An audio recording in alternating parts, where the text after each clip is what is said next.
You are Locked On Texas Tech, your daily podcast on the Texas Tech Red Raiders. Part of the Locked On Podcast Network, your team every day. Benefit you're going to get here that can't be argued, can't be denied, is the health of Behren Morton. I can't say that he will be totally healed, but he will benefit greatly from the downtime, and I think and others will as well. It just comes down to rhythm and chemistry and all those kinds of things that you're going to have to deal with too. The other thing too is that's a noon Eastern game on New Year's Day, 11 a.m. Central Time. What time is that Oregon time? Oh, we're going to be talking body clocks, my man. You get ready for that combo. I'm brushing off my body clock talking points. I got you. Yeah, I got you. Yeah. I mean, what is that, about 5 a.m.? I'm not sure what time it is out yonder. Just the other side of the Mexico line. I get a little confused, but it's going to be early. Yes. They look like they belong. There's no doubt about that. And we know that starts defensively, and I'd like to leave there up front because something else I did also hear from Coach McGuire. We've talked about Behren Morton's rest time, yada, yada, yada. Lee Hunter gets to go Christmas mode with his daughter, which was also a priority that we failed to break down somehow. We did not include this in our list when we're talking about our playoff druthers, Chris. Shame on us. And if Lee Hunter wants something, he's going to get it. Correct. He's like, Coach, so I get it off? Well, guess what? They're in trouble. I mean, hey, Lee, you're going to miss next Christmas if Oregon doesn't feel the wrath. How about that? They're canceling Christmas if we don't. That's right. Yeah. All right. We'll have plenty more, obviously, on a football front this week as we process not only Red Raider interest, but some of the wildness that we have seen on the Big 12 level and the national level. We will get to this week. So stick with us on that. Before we leave, though, Chris, we do have to get to the thing that you were most recently involved in as part of the DFW takeover. That was a basketball game. We saw Grant McCaslin and company return to the floor, taking on LSU in Fort Worth, and it was all Red Raiders just about all the time as they handle the Bayou Bengals, 82-58, a final score. I think some others noticed. I definitely did as well, Chris. It seemed like a bit of a different level of intensity or urgency on kind of both ends of the floor. I was most pleased to see it defensively, but that seemed very, very apparent to just about every Red Raider watching. And Grant told me after the game was over that I asked him something very, very similar to that. And he said, well, as you know, we all got to go watch that football game yesterday, which was Saturday. And he said, and one of the big takeaways for our players, and this was coming from them, relayed to Grant, is how much they all celebrated each other, how much they rooted for each other, how connected and all that stuff. And I think there was some noticeable, like, looking around at each other going, yeah, this is probably a good example of how we need to be, or how, but I think Grant also had talked about in recent days too, they had been getting off to too slow of a start and not having the right kind of energy initially. And he's good. I mean, I just think that it's like you're going to play a neutral site game, which was largely a home game for Texas Tech. You know, I think he really wanted to impress upon them, folks, no slow start today. Like, go out there. Let's, I mean, and probably said it in some different ways, but have some juice about you, man. Like, these people showed up here. They're supporting you. This isn't a home game. But, I mean, you had, I don't know, 10, 12,000 people there, probably, Tech fans. And they put the foot on the gas early, and it was noticeable. The body language was different. The defense was different. This was a team in LSU that is one of the top teams in the country, at least this season, and points scored in the paint and 2-point, shooting percentages and all those things. You held them like to half of what they normally get. They get close to 48, 50 points or whatever, and I think they had 28 in the paint today. I thought Christian Anderson is arguably one of his best games of the year. 20 points in the first half. I think he had like 20 points, 7 assists, and 5 boards at some point in the first half or early in the second. Just nuts.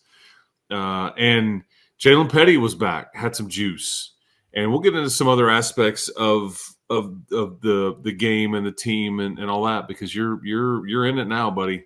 I mean, you got the Hogs staring you in the face now, but this was a good win. LSU was 8-0. They had not lost a game. They had just beaten Boston College later this past week in overtime. And I think people are trying to figure out if they're good or whatever. Their Ken Palm is like 25th. Their net ranking was like around 16th or something. So on paper, this was and let's be honest with ourselves here. You needed to win this game. Mm-hmm. You needed to win it. I'm not saying you had to win it by 24 points like you did, 82-58, but you needed to win it. And Arkansas, not going to be easy. Duke, not going to be easy. And after that, it's Northern Colorado and Winthrop, and then Oklahoma State's here on January the 2nd, and away we go. So this is one that you needed to handle your business on.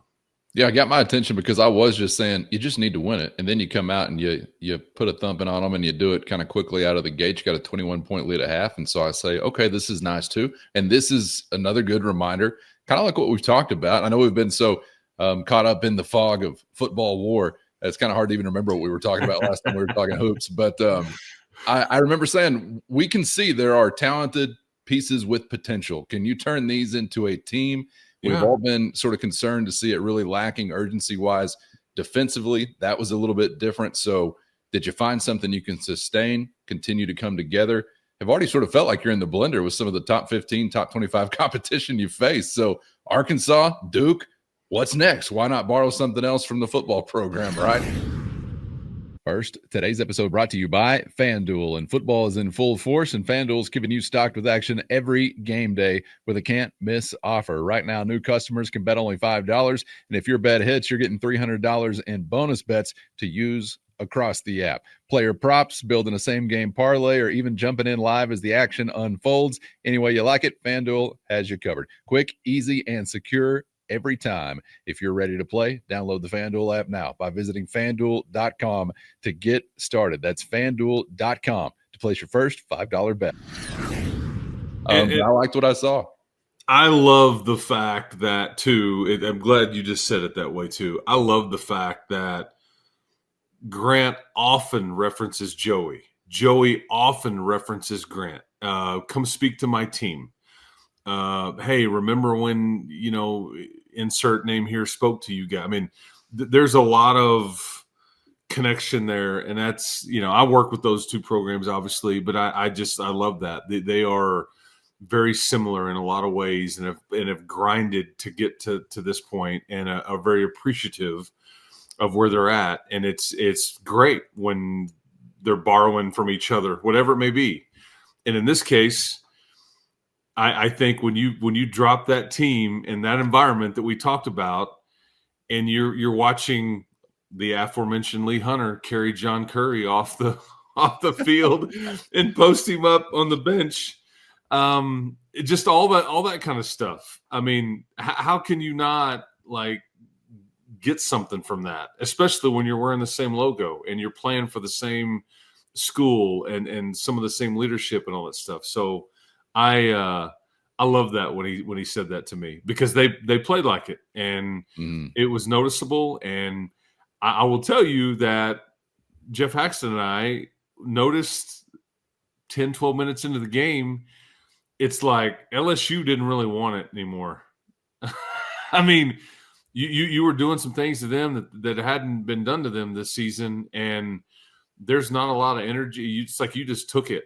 You took it all from them, and then you just kind of – and there were some parts that were a bit sloppier than others, some spurts Sure. and things like that. But there wasn't a coach down there.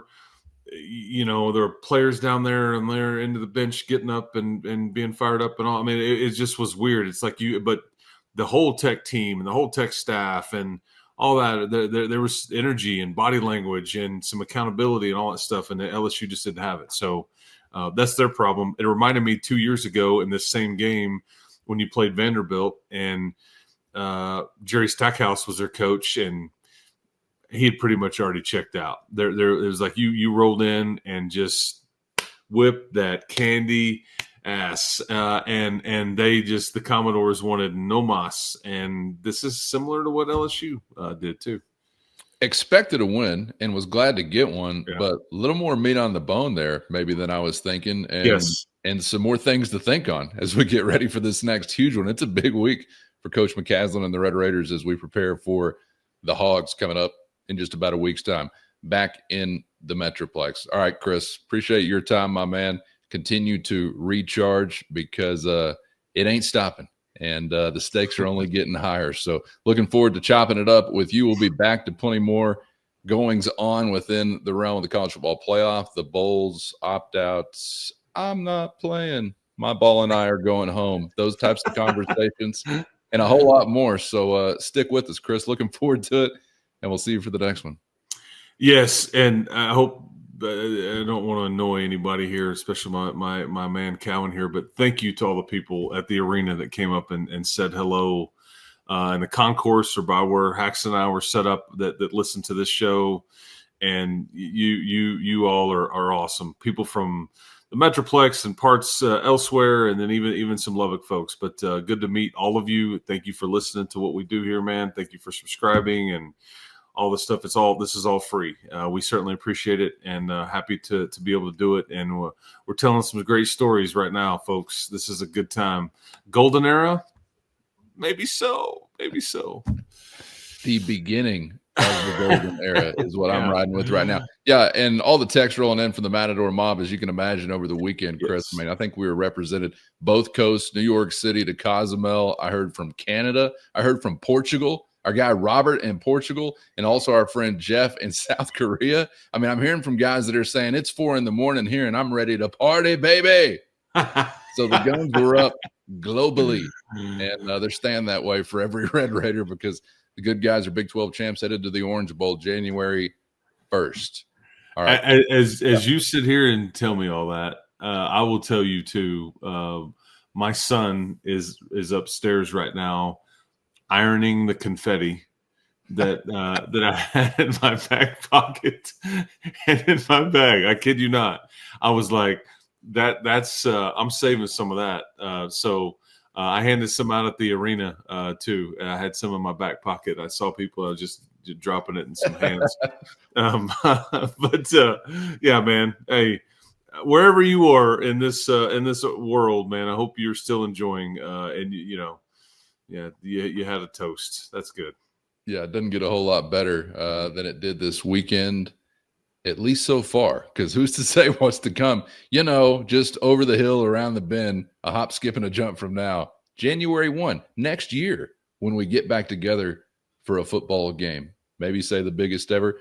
Chris, appreciate your time. Thank you to everybody for being out there. Get subscribed on YouTube or anywhere you get podcasts so you never miss a thing. Thank you to the everydayers for always riding along. And, of course, the Matador Mob. Hit our show notes and find a link to a free 14-day trial. If you are interested in joining that crew, it's your direct line to Chris and myself with one-on-one text sent straight to your phone. For Chris, I'm Casey. Thanks, as always, for the time. We hope to see you back for the next round. Locked On Texas Tech.